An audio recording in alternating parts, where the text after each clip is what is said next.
Waalaikumsalam. Salam untuk Bunda PAUD kita, Bunda Atalia, Ibu Cynthia, Ibu Seli, dan Ibu Tia dari TSB, Pak Rudianto, Ketua Himpau di Jawa Barat, kepada ayah bunda semua, peserta seminar, dan Bapak dan Ibu guru. Ya, hari ini saya ingin sharing sebagai sebagai pelaku kali ya. Kalau pakar itu ketinggian. Bu Tia ya. Jadi sebagai praktisi mungkin ya, hari-hari yang saya lakukan di rumah, yang dan konseling-konseling orang tua yang konseling terhadap saya. Ya, Bismillahirrahmanirrahim. Saya hari ini akan sharing tentang peran orang tua dalam pembelajaran di rumah. Ya, sekarang orang tua apa sih yang dirasakan ketika belajar di rumah ini ya? Kondisi saat pandemi ini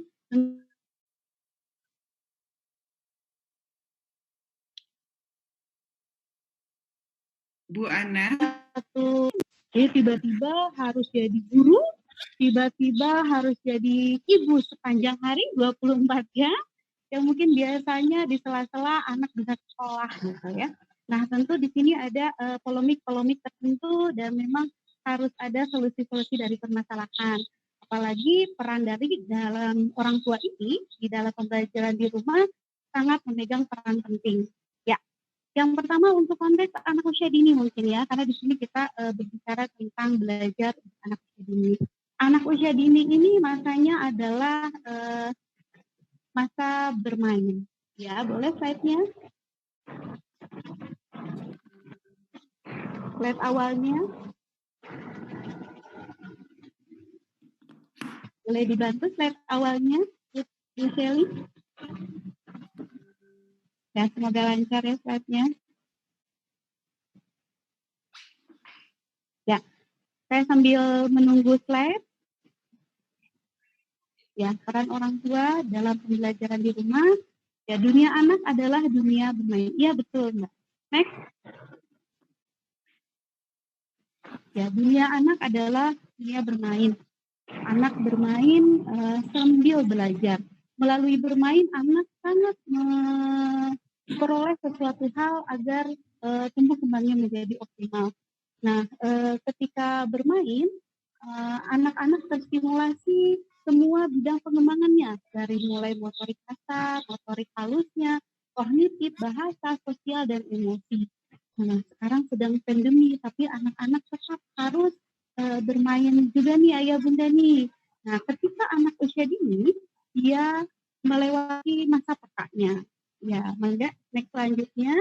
Masa peka itu adalah merupakan masa munculnya berbagai macam potensi yang dimiliki oleh anak, sehingga anak nanti tumbuh dengan optimal. Nah, ketika masa pandemi corona ini, dunia bermain anak dan masa peka anak harus tetap dilewati agar tumbuh kembang anak menjadi optimal. Peran siapa di sini yang harus benar-benar mendampingi anak adalah peran dari orang tuanya. Nah, karena kita harus sangat melihat masa peka ini, next selanjutnya saya di sini membuat formulasi, yaitu kata P, E, K, dan A, yaitu peka. Ya, ini ada maknanya dari huruf per huruf supaya kita mudah diingat, yaitu P adalah pemahaman, E adalah emosi positif, kemudian slide yang sebelumnya lagi, K adalah komunikasi efektif, dan A adalah, ya betul ya gitu, A adalah aktivitas belajar yang menyenangkan. Nih ayah bunda semua, bapak dan ibu guru, agar nanti lebih ingat lagi nih rumus tentang K ini, kita akan bergerak nih ya. Jadi boleh ikuti sama-sama di rumah ya. Ketika P, pemahaman, ayah bunda, bapak dan ibu guru boleh seperti ini. Pemahaman ya. Kemudian kalau emosi biasanya di mana nih biasanya? Emosi ya, tapi emosi positif. Emosi positif ya. Yang ketiga adalah komunikasi efektif. Dan yang keempat adalah aktivitas yang menyenangkan dan bermakna. Ya, kita ulang lagi ya supaya kita tambah ingat nih ya. P adalah pemahaman, E adalah emosi positif, A adalah komunikasi efektif, dan A adalah aktivitas menyenangkan dan bermakna. Silakan lanjut ke slide selanjutnya. Kita akan bahas nih satu-satu. Pemahaman itu seperti apa sih? Nah, di masa pandemi ini tentang pemahaman ini terbagi menjadi dua ketika di keluarga. Yang pertama adalah di sisi orang tua dan anak. Kenapa ini menjadi penting? Karena orang tua dulu yang paham, baru nanti ketika orang tuanya paham, nanti anaknya yang akan diberi pemahaman oleh orang tua. Pemahaman seperti apa saja ya yang harus dimiliki orang tua ketika mendampingi anaknya belajar di rumah di masa pandemi ini? Boleh next, lanjut slide-nya. Ya, yang pertama adalah tentu tentang ilmu agama. Nah, apa itu ilmu agama? Dalam agama apapun bahwa sebagai pijakan dasar suatu pendidikan, peran orang tua harus berlandaskan dengan pendidikan agama. Nah, agama ini harus disampaikan kepada anak dalam pemahaman belajar di rumah terkait dengan corona yang sedang terjadi, kondisi saat ini, virus COVID-19. Anak-anak harus disampaikan pemahaman tentang bagaimana yang namanya virus ini diciptakan oleh Allah, diciptakan oleh Tuhan, pasti akan ada hikmahnya bagi kita sebagai manusia. Anak-anak senantiasa diajak untuk bersyukur, bersabar, dan ikhlas menerima kondisi seperti ini. Kemudian anak-anak diajak berdoa agar terlindung dari COVID-19, dijaga semua keluarga, guru, kemudian semua warga sekolah, keluarga yang lainnya, kemudian berikhtiar, diajak untuk berikhtiar sesuai dengan syariat agamanya. Kemudian yang ketiga adalah anak-anak juga harus diajak berdoa kembali, harus menerima dengan ikhlas, sabar, ketentuan yang telah Allah atau Tuhan gariskan untuk kita di kondisi pandemi ini. Ya, ini membutuhkan orang tua yang harus pemahaman ilmu agamanya juga mumpuni. Syaratnya adalah orang tua harus terus menjadi pribadi pembelajar.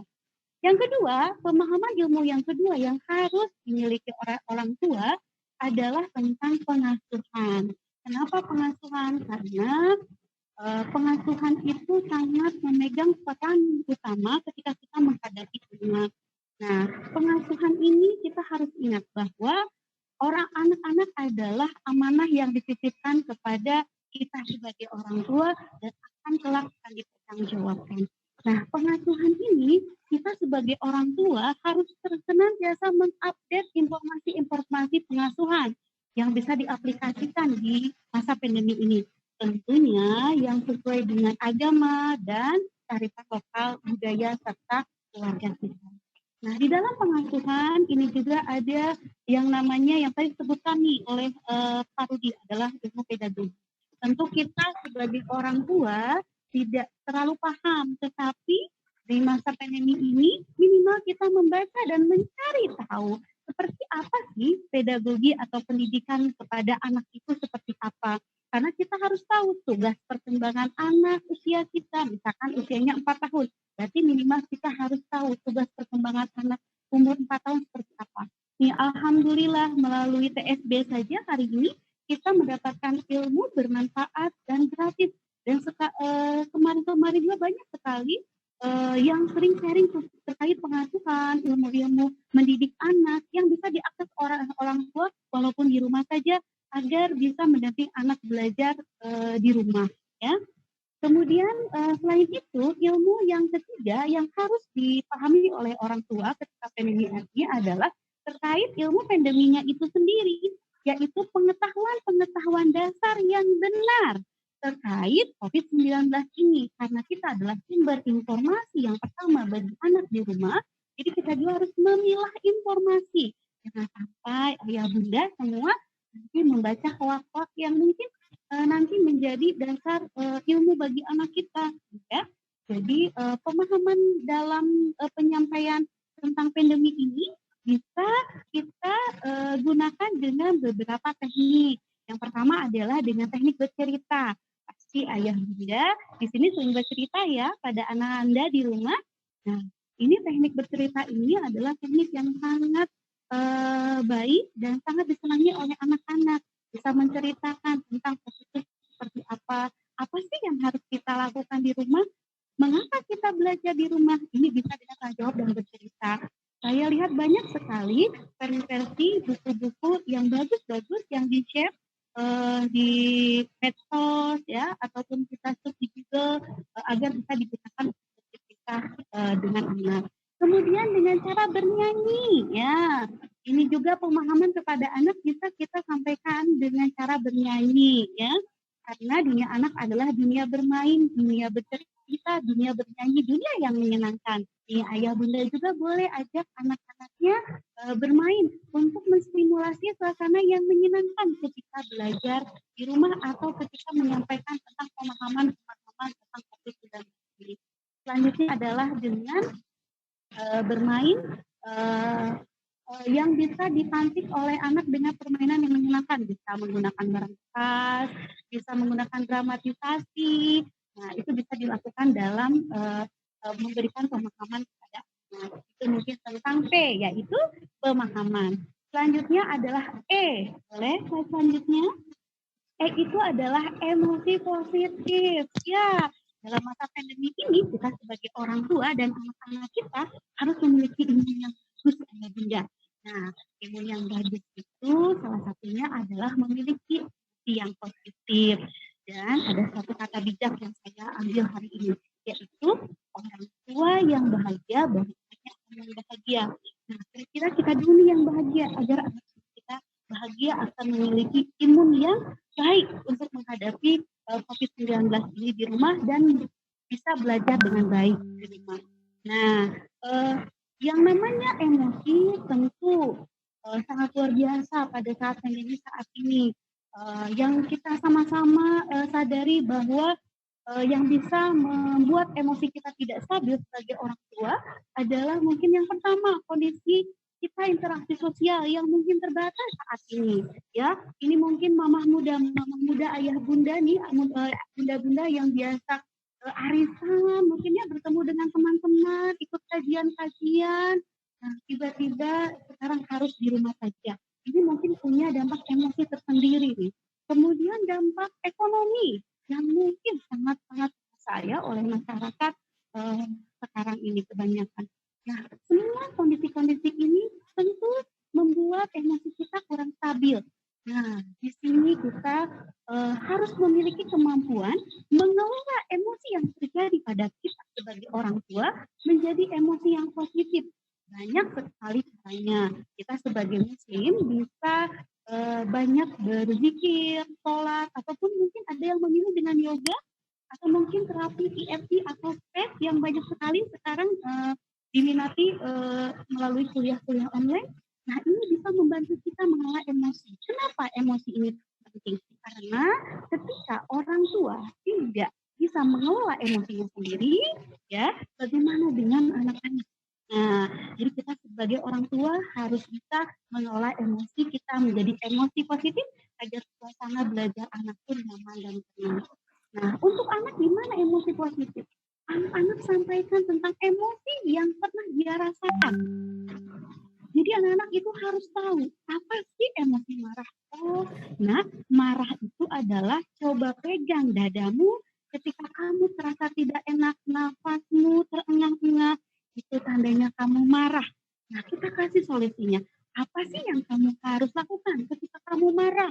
Kamu marah ya nak, tidak bisa bermain? Nah, ketika berdiri maka ajak anak itu untuk duduk.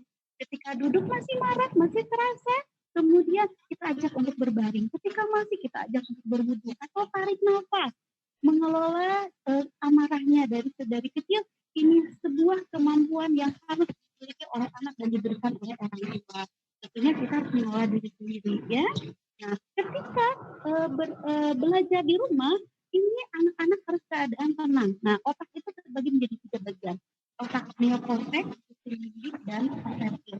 Nah, ketika marah, ketika sedih berlebihan, ketika ngamuk, itu otak kecilnya yang bekerja. Sedangkan ketika anak-anak belajar dibutuhkan otak neokorteks yang belajar dengan situasi tenang. Jadi di sini anak-anak harus diajak mengelola emosinya supaya bisa terjun ke dalam otak neokorteks, otak yang berpikir dengan tenang dan bisa mengelola emosi yang lain. Dan emosi ini wajar, sampaikan, oh kamu sedih ya, itu namanya perasaan sedih. Sedih apa yang nah ini harus tahu agar nanti ketika dia remaja atau dewasa, generasi kita, anak kita tidak jadi generasi gegana, gelisah, galau, merana ya, Putri ya. Kenapa? Baik, Bunda Ana, mohon maaf tapi waktunya tinggal sedikit lagi, mungkin bisa dipercepat, iya, supaya masih sempat untuk tanya jawab dan paparan dari Ibu Atalia. Siap, baik. Lanjut selanjutnya. Ya, selanjutnya adalah komunikasi efektif. Komunikasi efektif ini ada 3, yaitu untuk kita sebagai pasangan harus bersinergi, harus komunikasi yang sama. Karena ketika kita mendampingi anak belajar tidak berkomunikasi yang sama, maka tidak akan hasilnya maksimal. Kemudian kita harus berkomunikasi dengan guru, karena guru adalah mitra pengasuhan, kemudian guru adalah mitra kita dalam memberikan ilmu kepada anak-anak. Kemudian ketiga ada komunikasi dengan anak, sampaikan kepada anak komunikasi dengan bahasa yang baik, bahasa tubuh kita, bahasa lisan kita. Ajak anak untuk sering berkomunikasi, menyampaikan perasaan dirinya, dan kita harus mendengar aktif kepada anak, yaitu mendengar dengan perasaan kita, tidak mendengar sampai lalu, dan sampai lalu. Next, selanjutnya adalah aktivitas yang menyenangkan dan bermakna. Nah, ketika bermain dengan anak, mendampingi belajar di rumah, ini kondisi yang menyenangkan, ini harus aktivitas ini harus senantiasa dilakukan dengan kegiatan. Karena PJJ ini, yaitu pembelajaran jarak jauh, dilakukannya pakai gadget ya, Bu Tia, otomatis screen time anak-anak harus dijaga, yaitu dengan alternatif kegiatan-kegiatan yang lain yang tanpa gadget. Jadi anak-anak bereksplorasi di rumah, menggunakan barang bekas, ide cantik, ide-ide anak nih buat jadwal-jadwal keseharian agar anak juga terbiasa dengan kegiatan dalam jadwal kesehariannya. Anak ini punya ide-ide yang sangat luar biasa. Coba ajak anak beride tentang apa semut, gali tentang apa semut itu, nonton film bersama, menggambarkan tentang semut, itu menjadi sangat menyenangkan untuk anak. Pastikan kebiasaan positif dilakukan bagi anak-anak yang belum bisa toilet training nih, ini ada kesempatan bagi kita untuk melatih anak-anak makan mandiri, memakai baju sendiri, seperti itu. Lanjut, ya yang terakhir dari saya adalah tadi disampaikan nih sama Pak Rudi, bahwa lanjut Angga, keluarga itu adalah pendidikan yang pertama dan utama bagi anak kita. Kita bersyukur di masa kondisi pandemi ini, kita diberikan kedekatan kepada anak. Mungkin di lain kemarin kita tidak pernah dekat dengan anak, dan kita lebih diberikan waktu untuk lebih mengenal siapa anak kita, dan kita lebih punya waktu untuk menstimulasi anak kita di rumah agar perkembangannya menjadi lebih terima kasih. Itu mungkin Bu Tia. Terima kasih banyak Bu Ana untuk paparannya. Tadi sudah diperagakan juga peka, emosi, aktivitas. Terus sekali Bunda Ana, dan sangat aktif. Jadi bagaimana keluarga memang memegang peranan penting dalam pembelajaran di rumah.